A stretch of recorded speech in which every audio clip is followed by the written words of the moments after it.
Hi guys, welcome back to my channel. It's Lee, or it's Ocean Secret from Tumblr, and today I'm coming to you with a very quick tutorial on how the Skininator works. So this is an older version of Skininator. I know that many people don't use it, but I think I saw a few people on Tumblr who I actually interact with a lot who use this version because the newer versions don't work for them as they don't work for me. So I want to make like a very quick breakthrough how to, work with it a bit and explain for the people who are new to skin making in the Sims 3.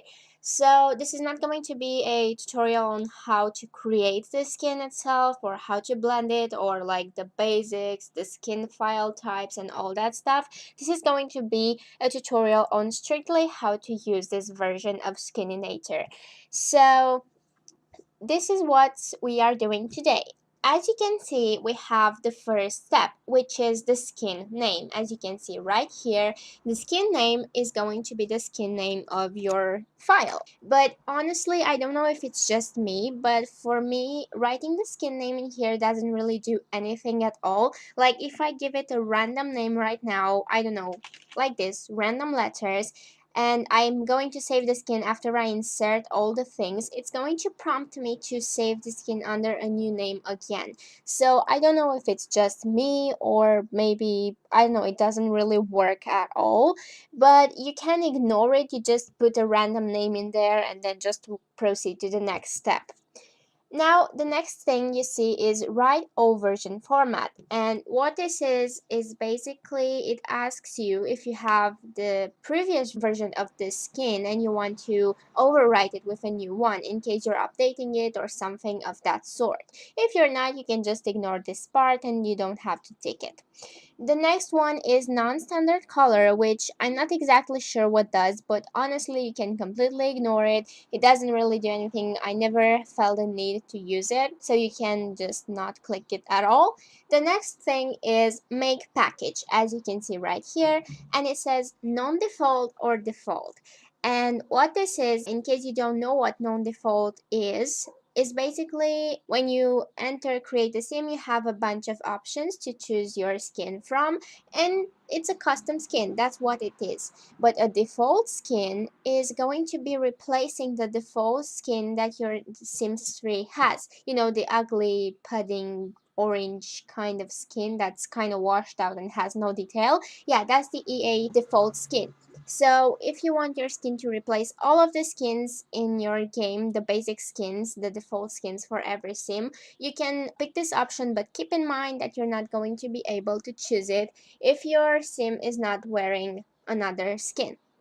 So if you want a non-default skin that shows up and you can change it at all time, just click non-default, but you don't click this now because we're going to get to this later.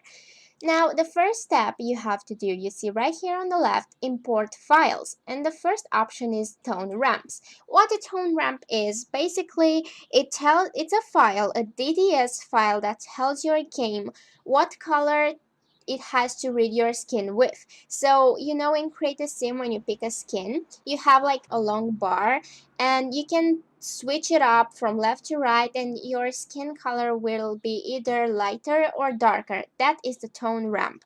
If you don't have a tone ramp, if you don't want to use one, you can make it white, completely white, basic solid white color tone ramp, and this will make your skin show up in game with the same exact color that it does in the DDS file. So I'll give you a very quick example so it's easier to understand. If your skin is completely blue because you have an alien sim or something, if it's completely blue in the DDS file of the skin, then if you use a white tone ramp, your skin will show up exactly the same with the exactly same blue color in Create a Sim. But if you use a white tone ramp, you will not be able to change the lightness or brightness of your skin file. So your skin will be stuck with only one skin color. Therefore, you always have to insert a tone ramp, even if it's white or if it's custom made. You can obviously make your own tone ramp by using a ombre color. Usually people make ombres from white to dark. I'm going to give you a quick example. I'm going to insert my tone ramp file here, which has to be a DDS file. So you click select file. And as you can see here, I have ramp DDS because I renamed it, so I know that is the ramp. You click open, and then it's going to be imported here with the path that it has. Now you have PNG right here under ramp, and you're probably wondering what it means.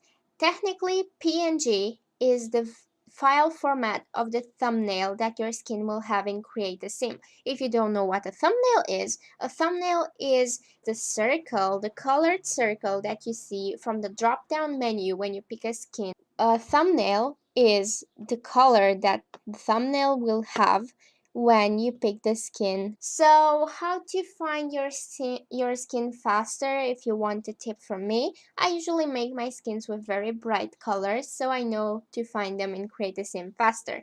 So I usually use like blue or completely white or completely black, so I can find them fast when I'm searching for them because I have like too many skins already.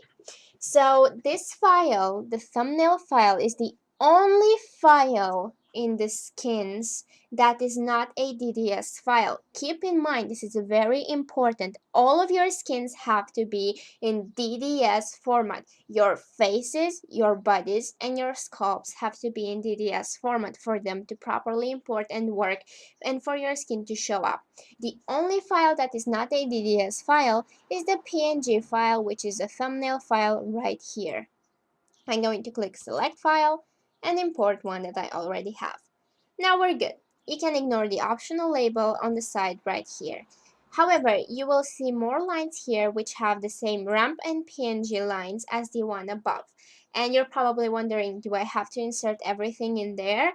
No, you don't, unless you want multiple skin files, the same skin files but with different tone ramps.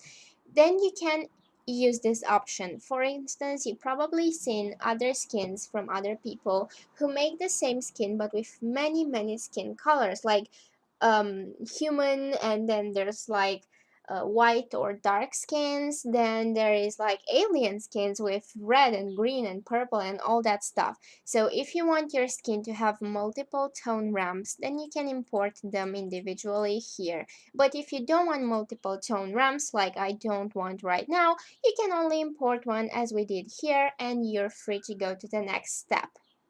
So now the next step is faces. And faces is your tab where the face of the sim goes in. A quick introduction to faces if you don't know that already. Faces work for every age and gender differently. So that means that the female and the male have different face files. Also, there is multiple age categories for each skin and file. That meaning that young female, then young male, adult male, elder female, elder male. So that means that these categories are different for each person and each gender and age category, and you have to put them right if you want your skin to show up correctly in game. So that means if you're making a young adult female skin, you will need to import your face under young female dark and young female light. If you don't understand the reason why there are young female dark and young female light, that is because if you're using a tone ramp, then your game will have to pick between these files to see what color fits better to them, but you have to import both nonetheless. So you go here, select file, import your face in here, and young female light in here. So these are the faces. Now, if you want to have your skin for multiple ages and genders, like you have also male skin and all that stuff, just import them individually in here and make sure you mind the categories so they are properly put in. One quick note, there is a slight difference between the adult and the young adult for males and females, and this is because you see, if you ever played adults in the Sims 3, you notice that they have wrinkles on their faces, and this is the reason why there are two different faces for young female and adult female. So if you're making a skin for a young adult female, you have to put it in YF, or if it's for an adult female, you just put it in AF. And here is the category for child. PU is for toddlers and CU is for children. Now we proceed with the bodies, and it's the exact same thing as I said before with faces. Every aging category is different, every gender has its own file.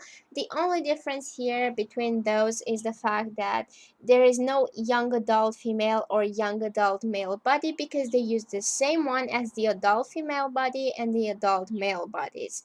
So you go here, insert your body in adult female dark and adult female light, and that's it. Of course, again, if you have multiple ages, just import them individually in here. Then you have the last step, which is sculpts, and the sculpt is the part of the head that your skin will be using. Usually the sculpt is a solid color, so it has to match to your skin file so you don't get ugly seams. And this is the same as previously. Everything goes in its proper age and category and gender and all that stuff. It has to be a DDS file, as I said before. So make sure you just put them in the right categories and you're good to go. So we're going to import here a sculpt and a sculpt, and we're good to go. That's it. And now you finished your skin. Congrats! You can click non-default or default depending on your choice. I use non-default, click it, and it prompts you to save your skin under a name. So that was it. I hope that this tutorial helped you out somehow, and if you have any questions, feel free to leave me a comment or just message me on Tumblr, on Discord, or everywhere you want, and you can find me. And I hope that if this video helped you out somehow, leave me a nice comment, maybe subscribe, and I will see you in my next video. Goodbye!